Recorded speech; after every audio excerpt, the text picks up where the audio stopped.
ହରେ କୃଷ୍ଣ। ଏ ମନ ଚଞ୍ଚଳ ଅସ୍ଥିର, ଏ ଅସ୍ଥିର ମନକୁ ସ୍ଥିର କରିବା ପାଇଁ କୃଷ୍ଣ ନାମ ଉଚ୍ଚାରଣ ହିଁ ଏକମାତ୍ର ମାଧ୍ୟମ।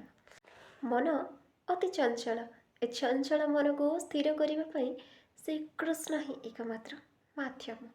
କଠୋପନିଷଦରେ କୁହାଯାଇଛି, ଆତ୍ମାନଂ ରଥିନଂ ବିଦ୍ଧି ଶରୀରଂ ରଥମେବ ଚ ବୁଦ୍ଧିଂ ତୁ ସାରଥିଂ ବିଦ୍ଧି मनः प्रग्रहमेव च इन्द्रियाणि हयानाहुर्विषयांस्ते सुगोचरान् आत्मेन्द्रियमनोयुक्तं भोक्तेत्याहो मनीषिणः।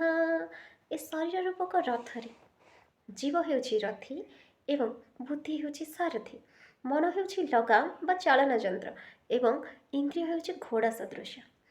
ଏହିପରି ଭାବରେ ଆତ୍ମା ମନ ଇନ୍ଦ୍ରିୟମାନଙ୍କର ସଂସ୍ପର୍ଶରେ ଆସି ସୁଖ ଦୁଃଖ ଭୋଗ କରେ।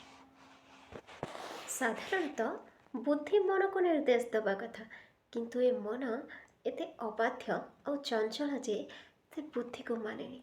ଏ ମନ ସବୁବେଳେ ନିଜ ଇଚ୍ଛାରେ ବିଚରଣ କରେ, ଯାହାଦ୍ୱାରା ସେ ଆଘାତ ପାଏ, ଯନ୍ତ୍ରଣା ପାଏ।